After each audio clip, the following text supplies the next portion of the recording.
Hello my good friends, I hope you are all doing just fine. Welcome to the channel Digimon Explained. My name is Jesse and in this video we're going to be talking about one of Digimon's most popular Digimon, namely Guilmon. I went over it quite a few times, didn't I? Let me do a head count. We explained the entirety of its Digivolution line. We discussed the difference between Dukemon and medieval Dukemon. That was very interesting. I think it was at least 20 minutes of me talking about it. And we also discussed Dukemon / Gallantmon's Crimsonmon. Now, despite having brought up Guilmon or one of its forms so many times, I can tell that there is still more to say about our Crimson Dragon. We're going to do that using the Digimon lore along with some fan art to sort of fill the gap to our many questions. And in this video, I'd like to discuss a few of the Digimon fan arts out there who managed to answer quite a few of my questions, which the Digimon developers didn't exactly manage to answer. And I won't blame them for that because Digimon is quite a big universe. In fact, it is way bigger than most could really imagine and admit. But let me give you some perspective about those questions I had and let me show you how the Digimon fans managed to give me a satisfying answer. You see, what is so incredibly nice about Digimon is that their Digivolution route is so abstract and unpredictable. Because there are so many ways for a Digimon to Digivolve, a single Digimon can have a plethora of Digivolution forms. So many different forms a Digimon can take. Let me take Guilmon as an example as we are going to be talking about it. Guilmon has its natural Digivolution route till I would say the ultimate level. Its mega level only took shape because of the BioMerge Digivolution.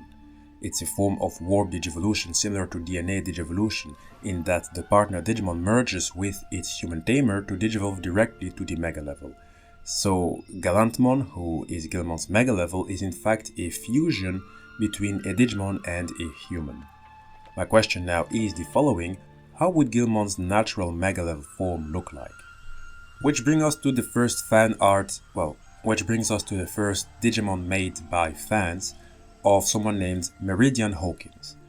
The previous fan-made Digivolution line episode where we discussed the final Digivolution of the Digimon partners of Season 1 was made by him, but he went by the name of Shinuka Ratwat. He changed it to Meridian Hawkins, but all his work can be found in the link that I put in the description box. Meridian made a natural mega-level Digivolution of Guilmon. He was also so kind to write the entire background story, which is why I'm going to let him do the talking. I'm quoting from now. I'm back, continuing my series of Digimon concepts, and I've been really looking forward to getting this concept finished for the last few weeks. In fact, just my personal opinion, I am most proud of this one so far. This is my attempt at creating a non-BioMerged Guilmon Mega, a good data form of Megidramon. I just thought that fusing together the reds, whites and blacks of the Guilmon line with a Roman armor aesthetic would look awesome, hence the name Romandramon. I also considered Greco-Guilmon, Spartamon, Legion-Dramon, Auguste-Guilmon, etc. Can you guys think of a better name? I don't know how clear it is, but that's an upside down single wing on his back that he uses as a shield, a kite-shaped Roman scutum. And I really tried to make his weapon a fusion between a gladius 4-arm blade and a spear. Also tried to get some of the line's predominant features in here. See the white hair / bat wing on the crest and also triangles, lots and lots of triangles. I was tricky. I wanted more black stripes, spikes and digicode in there, but any attempt to do so veered into over-designed territory. I'm always conscious that even for Mega Digimon designs, there's a limit before things become visually cluttered. But yes, I'm also trying out a new shading technique here, which should result in more natural contrast and consistent lighting. I imagine Romandramon to be a very defensive Digimon, able to not just deflect but also reflect any attacks with his wing shield. He is able to spin in circles with his wing and sword in order to create flaming tornadoes around him too. Because of his heavily armored single wing, he'd be relatively slow and less agile, more willing to bunker down and absorb damage than dodge. I actually really like the Guilmon line and have no real problems with Gallantmon. Guilmon is cute, Guilmon cool, albeit too derivative of its rookie, War Guilmon such a dumb design which I weirdly love and is emblematic of Digimon's look as a whole. Now Gallantmon / Dukemon, I really think they are elegant designs, and clever departures away from the OG dinosaur motif. However, at the end of the day, that's what they are, departures. It's just cool to add back in a bit more dino and a bit more red. The crimson mode is awesome and one of my favorite Digimon of all time. Red is my favorite color and I think crimson mode is way underutilized in all media versus the base forms. Okie dokie, so what do you guys think? End quote. To be honest, I think that for a Guilmon Mega level form it does look very faithful. The colors are there, the dragon tail is present, which I find very important because Guilmon has always been a dragon-esque Digimon. Well, it has officially been classified as a reptile, but they usually end up digivolving in either dinosaurs or, in Guilmon's case, Guilmon being Guilmon's champion form, a dark dragon. Having a mega level named Romandramon with a tail that is referring to its dragon heritage and its name, by the way, which finishes with Dramon, linking it to Dukemon, the progenitor of all dragon Digimon, shows that Romandramon is a design which respected the dragon data it always had. Something we actually did not see in Gallantmon, who I still adore regardless. I think Gallantmon truly is one of the more interesting looking Digimon out there, but I'm always biased towards warrior knights, I can admit that. So seeing Guilmon being transformed into this Roman inspired knight is simply amazing. And I adore that you can still see the digital hazard symbol on the shield, knees and helmet. Just in case, the digital hazard symbol refers to multiple concepts that revolve around highly dangerous threats ranging from disastrous events that threaten the digital world to a power that certain Digimon species bear. Romandramon does look powerful, it looks intimidating, the sword is a crazy addition with the Digi code on it, and just the overall design. I shouldn't give a Digimon a perfect score, I've been told that before, but I will again have to go against the rules and give this one a perfect score. Romandramon has the design of one who deserves to be Guilmon's natural mega level form, and again, I do see it join the Royal Knights. And that for multiple reasons. It has its own distinct crimson color, it would be a wonderful addition, so perfect score. Now, this brings me to another question. You see, Guilmon does normally not sport this red/crimson color. Guilmon is normally black and only gained the reddish color once it was linked to a human tamer who raised it to either do good or bad. Again, think of the digital hazard symbol, which means that the one with the symbol has the potential to cause massive damage. My question is the following. Normally, when a Digimon is black, it usually means that it digivolved and the mysterious Black Digitron secretion was thrown in while digivolving. The Black Digitron gives the Digimon a black color and enhances parts of its capabilities, but sometimes with the effect of making them mentally a bit unstable. The Digimon is still the same and would also still have the same Digivolution, albeit in a black or darker color. Think of White Guilmon and Black Guilmon. Now, it has never been confirmed that Black Guilmon and the members of its Digivolution line were touched by the Black Digitron. It's been implied, but not really. And after further observation, they have been treated in a mixed way, I would say. From Black Guilmon to Black Guilmon to Black Guilmon, they've been treated as victims of the Black Digitron because the word black so happens to be in their name. However, when jumping to the mega level Chaos Gallantmon, the word black isn't there anymore, making it a different Digimon compared to its counterpart Gallantmon. Suddenly, it doesn't look to have been influenced by the Black Digitron. And on top of that, they are different Digimon because according to theories, Chaos Gallantmon and the Dragon Digimon Megidramon are the same being, but we don't say that Gallantmon and Megidramon are the same being, which is why I say that Chaos Gallantmon is a totally different Digimon altogether. What am I trying to say? And eventually ask is the following. Shouldn't Black Guilmon, if it were not injected with the Black Digitron, have a different Digivolution line altogether than Guilmon in its crimson color? Because there shouldn't be another recolored version of one another if the Black Digitron wasn't used. This brings us to the content creator Doru Flame Dragon, who sort of went deeper on what I'm trying to say. You will find the link towards his, or her page in the description box. Also, Doru Flame Dragon isn't new on this channel. We did discuss another of his or her art, namely the Digivolution line of ABYESSMON, a crazy interesting Digimon, and I will put the link of that video in the description box. So we were given a Dark Guilmon, as I'd like to call it from now on, that is more than just a recolored version of Guilmon. It's a Guilmon with a scarf, belts on its hands, and a ring on its tail, which might be a holy ring, in which case it would be a very interesting concept to see a Black Dragon Digimon, which presumably is a bit aggressive and dark, who is marked with a digital hazard symbol, which makes it potentially a bringer of darkness, carry a holy ring. It is contradicting, and that's also the point with Guilmon. With just the digital hazard, it is quite a contradicting Digimon, as it can either bring good or bring total darkness. With the holy ring, we can assume that Dark Guilmon will be having this inner conflict. The question now is, which side will prevail? To continue speaking about the design, it has a tail that is on fire, which I like a lot. It reminds me of the Charizard evolution line in Pokemon. Pokemon, a franchise I did briefly touch on this channel, I believe 2 times, and I'll put a link towards those videos in the description box should you be interested in seeing them. Also, very important, while you may see another Guilmon variant with just extra clothing, meaning the red scarf, you have to know that the extra clothing is a big deal and is enough to call a Digimon, in this case Dark Guilmon, a totally different variant that is way more than just a recolored version.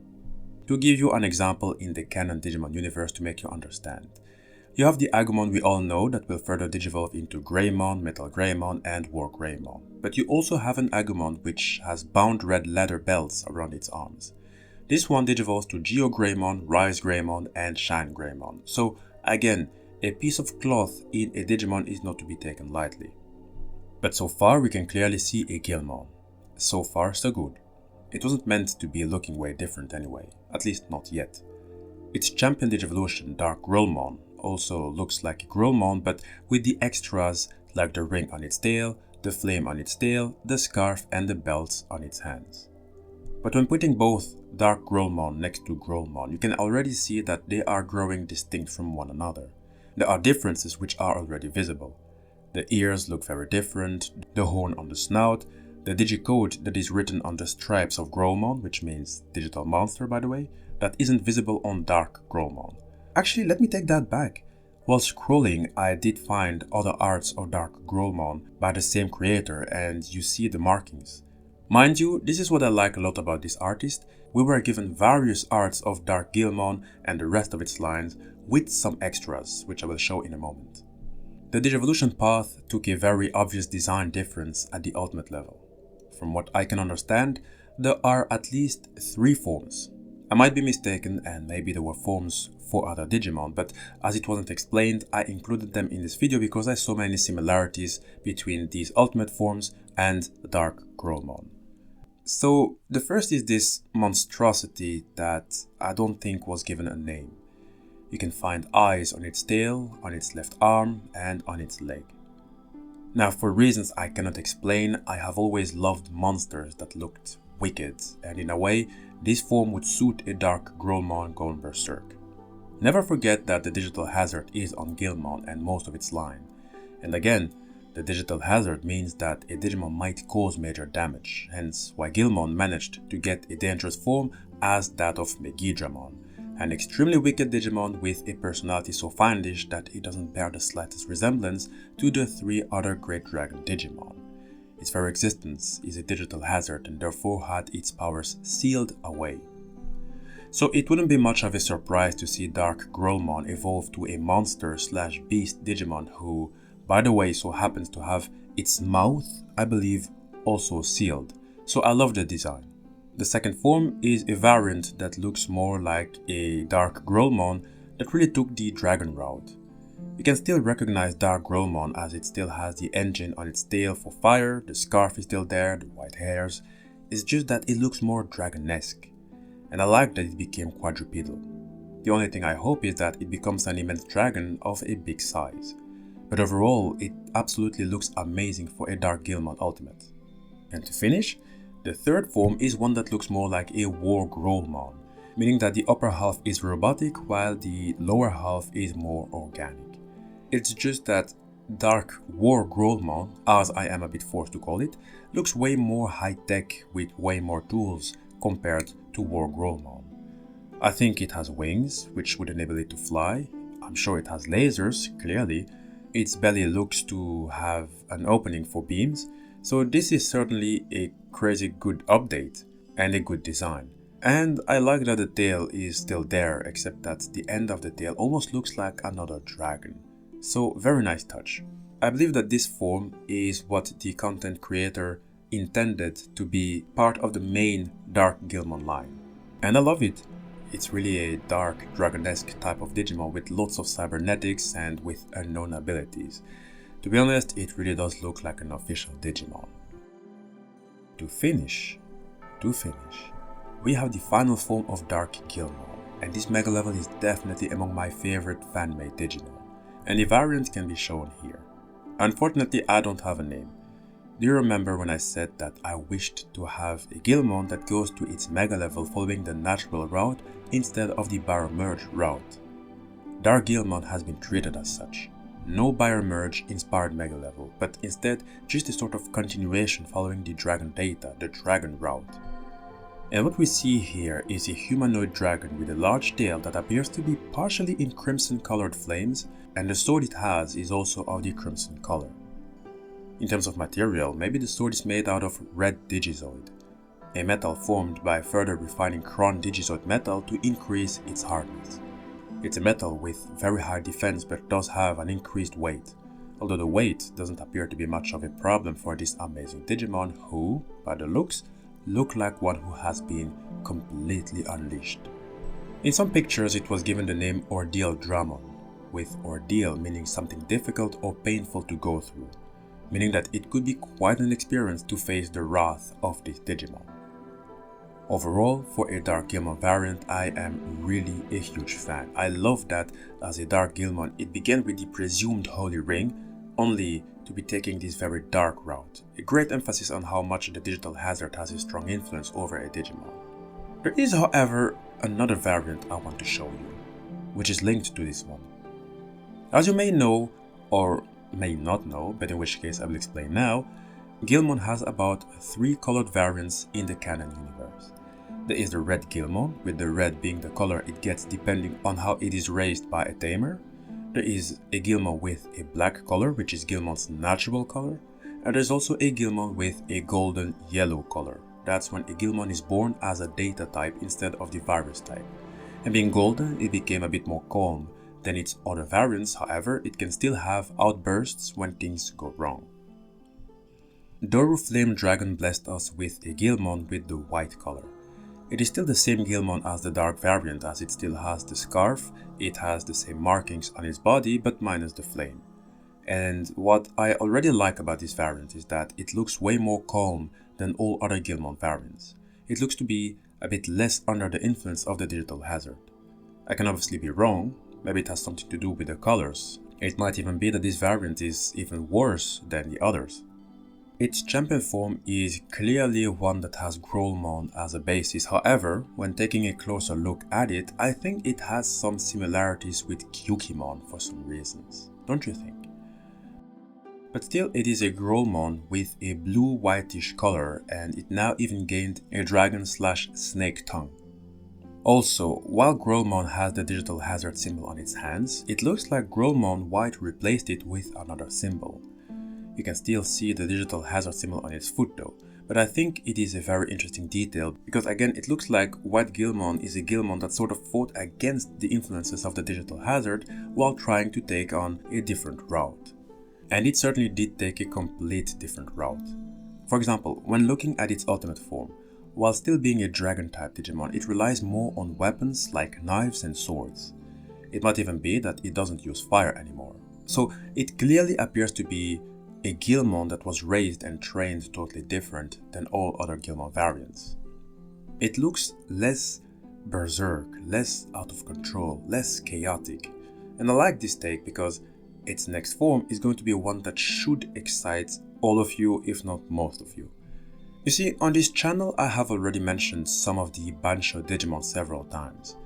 Normally when mentioning them, we refer to a group of 5 Digimon in the digital world, with the word Bancho in their names, a term that loosely translates to ringleader. I say 5 members, but there are rumors that there are way more Bancho Digimon in existence than just these 5. Bancho Digimon all wear a gakuran, a long jacket in the style of a school uniform. The jacket is endowed with a defense function that negates 89.9% of the opponent's physical strikes, so that alone should make them very powerful in terms of combat, but they are also very powerful in terms of conviction. The Bancho Digimon serve their own justice and will attack even Digimon such as the 3 Archangels or the Royal Knights if they appear to become an obstacle to that justice. And these Bancho Digimon did earn their confidence, rightfully so, as any Digimon can Digivolve to this form. It's just that to get there, the Digimon must have fought countless battles without their spirits being broken, so they've been through a lot and earned themselves this form. The Doru Flame Dragon gave us a BanchoGuilmon who emerged from Guilmon White, and I do have to say that this is a very interesting take for a Guilmon. I love this route and the potential is endless, not just for a Guilmon in general, but also for BanchoGuilmon. I already said that Guilmon White looks like a Guilmon that is more in control, a Guilmon that hasn't gone berserk. Giving it a Bancho form is not only an interesting way to show that it can be different for a Guilmon, it doesn't per se need to become a digital hazard for the world. On top of that, BanchoGuilmon doesn't even fight with metal swords, it fights with wooden swords. The way I interpret it is that BanchoGuilmon doesn't fight to kill. It has the power to do so, but it rather fights to incapacitate, but not to kill or destroy. And this ideology appears to put it on opposite ends to the mega level variant of Dark Guilmon, as from the picture, they do appear to clash quite a few times. The other is totally unleashed without showing restraint, and the other shows control and restraint. So it's very interesting. If they were to be given their own spot within the canon Digimon universe, I'd have loved to follow them closely. And sort of theorize about the possibilities of this rivalry. And to be honest, I believe that the author of this art sort of went the theory route, him or herself, because I believe we were given a fusion of BanchoGuilmon and the Dark Guilmon's mega level variant. We got this dragon humanoid swordsman with wings, which has the crimson color of the sword of Dark Guilmon's mega. It also wears a cape in a similar fashion as BanchoGuilmon does, so there is this interesting combination of red, black and white, all of them we can find back in its 2 presumed component Digimon. And I also like that there is this sort of eye on the sword, the same way the first ultimate variant of Dark Guilmon had multiple eyes in different spots on its body, including on that weapon it carried, well, that weapon that is actually part of its body. I am now only wondering how this Digimon would interact with the digital world. Will it be another Royal Knight? Will it be against the Royal Knights? Will it create its own group, as the Digimon universe has so many groups anyway? Lots of questions, lots of things to wonder. So, my good friends, as this is the end of the video, I'd be very pleased to read your opinions concerning these various Guilmon forms, which shows the already big potential it has. Also, many of these forms didn't get names, so could you please give them fitting names which would do them justice. Also, could you throw in your own theories about potential stories, potential rivalries and potential groups they would belong to? I am sure the authors are going to appreciate it. Which reminds me, the links towards their work are all in the description box, so make sure to check it out if you haven't already, or if you want to go and support them. I believe we all need some support.